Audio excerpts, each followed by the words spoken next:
Welcome to Sivan Parvati சக்தி பீடம். இன்றைய பதிவில் நாம் நம்முடைய வாழ்க்கையில் எப்படி இருக்க வேண்டும் என்பதனை நமக்கு அறிவுறுத்தக்கூடிய குரு என்பவர் யார்? நமக்கு எதற்காக குரு தேவைப்படுகிறார்? குரு இல்லாமல் நம்மளால் மாந்திரீகமோ அல்லது ஆன்மீகமோ அல்லது உங்களுடைய சாதாரண வாழ்க்கையோ நீங்கள் கற்றுக்கொள்வது எப்படி என்பதனையே இந்த பதிவில் முழுமையாக பார்க்க போகிறோம். நம்முடைய வாழ்க்கையில் நாம் எத்தனையோ குருமார்களை சந்தித்துள்ளோம். முதலில் உங்கள் தாய் தந்தை நீங்கள் எப்படி நடக்க வேண்டும், பேச வேண்டும் என்பதனை உங்களுக்கு புரிய வைத்த குரு ஆவார்கள். அதேபோன்று நீங்கள் எந்த விஷயத்தை யாரிடம் இருந்து கற்றுக்கொள்கிறீர்களோ அவர்களே உங்களுக்கு குருவாக இருப்பார்கள். அதேபோன்று நீங்கள் மாந்திரீக விஷயத்தில் குருவை யாராவது தேர்ந்தெடுக்கப் போகின்றீர்கள் என்றால் உங்களுடைய குரு யாராக இருக்க வேண்டும் என்றால் நிச்சயமாக மனிதனாக இருக்கக்கூடாது.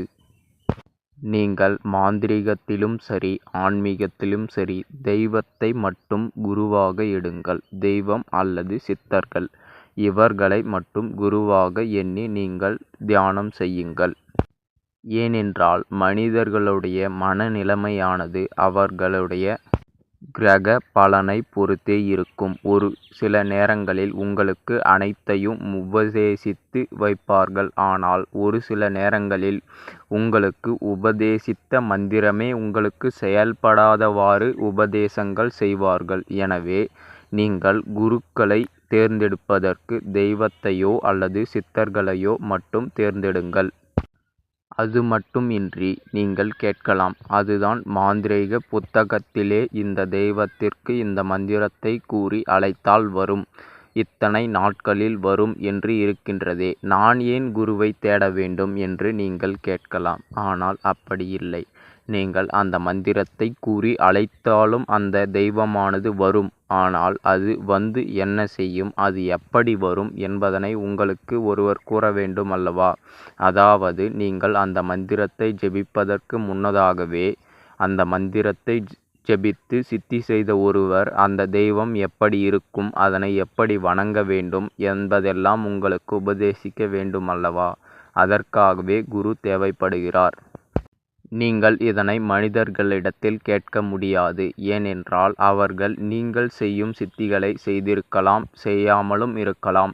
ஏதேனும் ஒன்றை கூறி விடை பெற்று சென்று விடுவார்கள். ஆனால் சித்தர்களும் தெய்வங்களும் உங்களுக்கு எந்த நேரத்தில் எதனை செய்ய வேண்டுமோ அதனை கண்டிப்பாக செய்து, நீங்கள் எந்த தெய்வத்தை அழைக்கின்றீர்களோ அந்த தெய்வமானது எப்படி வரும், அதனுடன் எப்படி நீங்கள் வணங்கி பேச வேண்டும் என்பதனையெல்லாம் குருமார்களே உங்களுக்கு உபதேசம் செய்வார்கள். உங்களுக்கு இன்னொரு சந்தேகமும் வந்திருக்கலாம். மனிதர்கள் என்றால் நம்மிடம் பேசுவார்கள், நமக்கு நன்றாக புரியும்.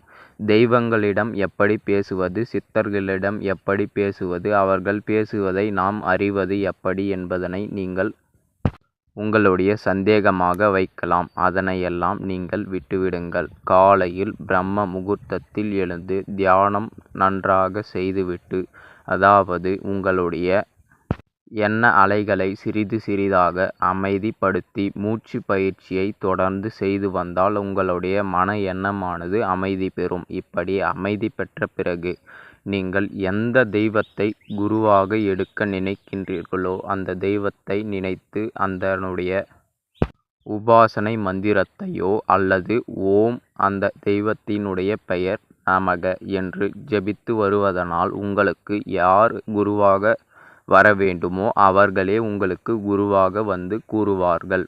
நீங்கள் ஏதேனும் ஒரு சந்தேகம் உங்களிடம் இருக்கின்றது, அதனை நான் என் குருவிடம் கேட்க வேண்டும் என்றால் நீங்கள் கண்களை மூடி அந்த நொடி உங்களுடைய குருவை நினைத்து உங்களுக்கு இருக்கக்கூடிய சந்தேகத்தை அவர்களிடம் கூறினால் அந்த கணம் உங்களுக்கு ஏதேனும் காட்சிகள் தோன்றும். அதாவது உங்களுக்கு கனவில் நடப்பது போன்று இருக்கும். உங்களுக்கு தூக்கத்தில் வருகின்ற கனவு போல இருக்கும். அதனை வைத்தே தெய்வத்திடம் பேசுவது மற்றும் சித்தர்களிடம் பேசுவது இது பழக பழக கனவில் பேசுவது நமக்கு வரக்கூடிய கனவுகளில் பேசுவோம் அல்லவா, மற்றவர்களும் நம்மிடம் பேசுவார்கள் அல்லவா. அதே போன்று நீங்கள் தியானத்தில் இருக்கும் பொழுது உங்களுடைய குருமார்களிடம் நன்றாக பேசலாம். அது ஒரு கனவு போன்று இருக்கும். இது பழக பழக உங்களுக்கு மனதிற்குள்ளாகவே வந்து நீங்கள் எந்த நேரத்தில் எதனை செய்ய வேண்டும் என்பதனை எல்லாம் உரைப்பார்கள். நீங்கள் ஒரு இடத்திற்கு செல்கின்றீர்கள் என்றால் அந்த இடத்திற்கு செல்லக்கூடாது என்று உங்களுடைய மனதானது கூறும்பொழுது அந்த இடத்திற்கு செல்லாமல் தவிர்ப்பதே நல்லதாகும். அதே போன்று உங்களுக்கு இது சந்தேகமாக இருந்தால் நீங்கள் இதுவரையும் வணங்கியிராத தெய்வத்தினுடைய மந்திரத்தையும் எந்திரத்தையும் அவர்களிடம் கேட்டால் நிச்சயமாக அந்த எந்திரமும் மந்திரமும் உங்களுக்கு கிடைக்கும். அதே போன்று நீங்கள் எந்த ஒரு சந்தேகமும் இன்றி இதனை பயன்படுத்தலாம். குரு என்பவர் அனைவருடைய வாழ்க்கையிலும் முக்கியமான ஒரு பங்காகும். அந்த குருவை நீங்கள் சரியாக தேர்ந்தெடுக்க வேண்டும். நீங்கள் சாந்தமான ஒரு குணம் படைத்தவராக இருந்து காளியை தேர்ந்தெடுக்கின்றீர்கள் என்றால் உங்களுக்கும் அந்த காளி தெய்வத்திற்கும் நிச்சயமாக ஒத்து போகாது. எனவே நீங்கள் ஆக்ரோஷ குணம் உடையவர்கள் என்றால் நிச்சயமாக ஆக்ரோஷ குணத்தை உடைய தெய்வத்தையோ சித்தர்களையோ தேர்ந்தெடுங்கள். அதே போன்று சாந்தமான குணம் உடையவர்கள் என்றால் நீங்கள் சாந்தமான தெய்வத்தை தேர்ந்தெடுங்கள். எனக்கு யாரை தேர்ந்தெடுப்பது என்றே தெரியவில்லை, நான் என்ன குணம் படைத்தவர் என்றே எனக்கு தெரியவில்லை என்று நீங்கள் நினைத்து கொண்டிருந்தால் அப்பதற்கு வழியாக காலையில் பிரம்ம முகூர்த்தத்தில் கண்களை மூடிக்கொண்டு கிழக்கு அல்லது வடக்கு முகம் பார்த்தபடி அமர்ந்து கொண்டு ஒரு நாளைக்கு 1008 உரு வீதம் காலையும் மாலையும் ஓம் என்ற மந்திரத்தை 108 நாளைக்கு நீங்கள் ஜெபித்து வந்தால் உங்களுடைய குரு ஆனவர் எங்கிருந்தாலும் அந்த 48 நாளுக்குள்ளாகவே வந்து உங்களுக்கு ஆசி வழங்குவார். அந்த 108 நாளை நீங்கள் முடிக்கையில் உங்களுடைய குரு ஆனவர் பூரணமாக உங்களிடம் வந்து சேருவார். இது காளி தேவியால் கூறப்பட்ட மந்திரம் ஆகும். அதாவது இந்த ஓம் என்ற மந்திரத்தை ஜெபித்தால் உங்களுடைய குரு வருவார்கள் என்றது காளி தேவியின் உபாசனையால் அறிந்த உண்மையாகும். எனவே இதனை யாரும் சந்தேகத்துடன் செய்யாதீர்கள். நிச்சயமாக நடக்கும். ஏதேனும் சந்தேகம் இருந்தாலோ அல்லது உங்களுக்கு இது போன்று ஏதாவது சந்தேகமாக இருந்தாலோ பதிவில் இருக்கக்கூடிய கமெண்டில் கேட்கவும். நன்றி, வணக்கம். மற்றும் ஒரு நல்ல பதிவில் சந்திப்போம்.